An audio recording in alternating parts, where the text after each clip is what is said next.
Happy Tuesday, everybody. Welcome to Wake Up Charlotte to Go. I almost feel like I really shouldn't even say anything else, that I should just turn the rest of the program over to Chris, because our resident, our official chief sandwich correspondent. Yes, and I didn't totally just give myself this own title, but yeah, yes. It's a very prestigious title. Well, thank you very much. Well, it's all my life I really dedicated my passion to creating new sandwiches and just really finding the perfect combinations. But that's also why we reached out to you, where we were talking about a story where it said the perfect things for a sandwich. Yeah. We also asked you what you wanted on your sandwich. What makes the perfect sandwich? That's what we want to know, because evidently a study claims to have found what it really is comprised of. So according to this study, the top ingredients to satisfy any cravings are barbecue sauce, mayo, or honey mustard. So any of the three? Yeah. Okay. And many Americans also agree that ham is the go-to meat for any perfect sandwich. I agree. And you can finish off your perfect stack with some cheddar and onions on whole wheat bread. So now we've been asking you all morning long, what is your perfect sandwich? Chime in the comments below. Here's what people sent us this morning during Wake Up Charlotte. Bacon, lettuce, and good old tomato. I would add a little, yeah. With Dukes. Dukes is an important distinction there, especially if you're in the South. That's one of my favorites. Lettuce, tomato, and mayonnaise with cheddar. Nothing like a good honey-baked ham sandwich. Mayo, lots of it. Good morning, best news crew. Well, we love you. We're a nice sandwich, aren't we? Always welcome a club sandwich. Yep. Solid right there. The Pines Club sandwich, ham, bacon, cheese, all the fixings. BLT, yes, fave of mine as well. BLT is just classic. Yes, a triple decker turkey club with bacon, lettuce, tomato, cranberry, and mayo. Oh. Yummy. Well, Ben, I want you to make your point that you said earlier. I think the key. To me, I like a hot sandwich. That's it. And I think that's also why Hot it sub? leads me to prefer probably a breakfast sandwich over A almost breakfast sandwich any- sounds pretty good right about now. like on a bagel, especially. But I'll take a croissant. Like any of that. So is good. So good. Yeah, I think it's not just mayo, but you see it all the time as aiolis. And aiolis Yes, is amazing. yes, yeah, yes. Yeah, because even for a breakfast sandwich, just a little bit of an aioli, and there's so many different combinations, pesto aioli, garlic aioli, that is really what I think brings your sandwich to the next level. I think a BLT in the summer is just perfection. Ooh, Larry mentioned this. First time a couple of years ago, the tomato sandwich. Oh, yeah. Down south. Yeah. Down south. Mater. A little salt on Mater it. sandwich. Without, some people like it with mayo, or I like it with mustard. I'm a mustard. I'm just a regular French's mustard kind of guy. But any kind of mustard is good. Hot Yes. mustard, fine with me. My favorite. You like hot? Now, would you consider a sub? That's Yeah. Yeah, sub. absolutely. Yeah. Yeah. The Firehouse makes us an incredible veggie sub sandwich. Yeah. Oh, yummy. I'm a sucker for Jimmy John's, their turkey tom sandwich, and they put Make those. a nice veggie sandwich. They put those spicy peppers on it, and I am fine with that. Like, I'm a fan of hot sandwiches, but that one's cold, and it is. I eat it like every Sunday. So I want to give a shout out because I also have other people a part of the sandwich committee. So I surround myself with friends. It's hard to get on. Yeah, many people have tried. Do you know what? I'll give you the initiation form in the comments a little bit later on. Of course, I'm just joking. There's no initiation form. But my friend Blake, what he does is he sometimes differentiates what's on the sandwich. Like he'll do pickle on one side, so it changes the bites throughout the sandwich. So, I had a friend who would put chips on the sandwich. Yeah, I've seen that. So it would be a little I love it. crunchy. I've even had chips on a peanut butter sandwich. You love your And peanut banana.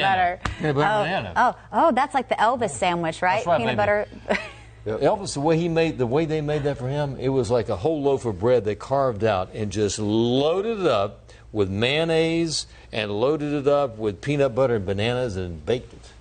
Well, that can't be good It was like giant. Oh, that's right, baby. Peanut butter and banana sandwich. Okay, we're getting a lot of comments. Hank saying, I like the classics, smoked turkey with provolone, and a kiss of yellow mustard. Ooh, Just a kiss. Just a kiss. Like that. Melissa saying BLT, turkey club, peanut butter and jelly. The list goes on and on. John agreeing BLT in the summer. Yes, so good. Melissa saying corned beef with mustard, provolone on rye. I guess I just like a lot of type of sandwiches. Yes, I love a good Reuben too. Just underestimated for sure. Alexander, sandwiches aren't real food.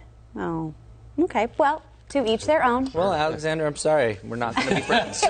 Chris will not be friends with you. Chris, didn't you do this thing for a while? I don't know if you're still doing it, where you went with your friend after work. Blake again, yeah. And I said you should be doing like Instagram reels, but you weren't. You were just doing it for pure enjoyment. You were trying sandwiches at all these different restaurants to find the best sandwich in town. Yeah, hole-in-wall sandwich places that just weren't even on the map, didn't really have Google reviews, and it was great. We found a lot of unique ones, too. And then we would go up to whoever was at the front desk and say, what's your favorite sandwich? And then we would choose some of those in the varieties. Often what I do at a restaurant. And that's the best thing about the Charlotte area. There's a lot of different unique delis. Absolutely, a lot of ethnic, a lot of great Cuban sandwiches. Cuban. Vietnamese restaurants have nice sandwiches. Yeah, Banh mi is amazing. I love banh mi. Yeah, it's great. Yes. Yeah, it's a great Vietnamese like sandwich that comes on the loaf, you know. I honestly, a sandwich is usually not my go-to. Yeah. Unless it's a breakfast sandwich, because I especially when you talk about like some of the national sub chains, like it's so much bread. Yeah. Sometimes, you know. Well, you can get a pita or you can get it wrapped. Well, and I've gotten like a slimwich before, which is not as exciting. But I feel like sometimes the bread, and I love bread, but the bread to condiment / meat / cheese ratio is too much, and it's just like I feel. But like, it's okay on a breakfast sandwich with a bagel. Yes, that's perfect. Especially if it's everything bagel, then it's the right combination. I'm a big Asiago bagel fan. Oh, yeah. See, the bagel choice really does enhance the breakfast sandwich Yes, as well. Does. By the way, Joy with a really important addition, simple but effective, grilled cheese. Yeah. Yes. That's it. And you know what? She's exactly right. Dipped in, or I think Hank said that, dipped in tomato soup is one of my favorite things. Now, this brings another question. I'm talking about grilled cheese. Sorry. Do you butter both sides of the bread or just one side? Because I've recently brought to my attention that some people do both sides. I think my husband does both sides when he makes a grilled cheese. I do like a grilled cheese like with a special ingredient added. Oh, like a tomato? What? Like a tomato or a piece of bacon or mayonnaise or like. What about pimento cheese? Love pimento cheese. Woo! I'm embarrassed. I am embarrassed to say I sat down Sunday with some pita chips and a tub of pimento cheese. So did we. Went to town. But we went to New South at the Arboretum. If you haven't been there, it's so good. Great restaurant. And their appetizer, they have a pimento cheese dip, but it's like hot with all this extra stuff in it. And they have these crispy pita. I mean, we went to town on it. It was so good. That is my kids weren't behaving at all, so I apologize to anyone who was sitting around us. What restaurant is that again? New South. Okay. We ate there at the Arboretum on Sunday. I almost left because my 4-year-old was not behaving. But the pimento cheese was so good. But we finally got food in front of everyone, and then it worked out. Admittedly, the first time I had pimento cheese, never heard of it being from the north, coming down here, but I think it was Rockaway's in Columbia, South Carolina, famous burger place. The pimento cheeseburger. Oh, so good. Amazing. What? Yeah. Life-changing. So good. Wow. Pimento cheese is a special. Now I'm hungry. What are we doing? If you go to Augusta National, they're famous for their pimento cheese. Really? Yeah. Yeah. All right. Head down there. One more addition from Melissa. Just when I decided to go free until my birthday this Can't. You start with this today. Yeah, sorry. Don't listen to us talk about food then. That's right. It's like you can't watch the Food Network when you're starving. Melissa, just pretend it's July still, and then you can get into your carb-free month. All right, folks. Let us know your go-to sandwich. Let us know any special ingredients you have. Yes. We'd love to know. And we'll see you back here tomorrow.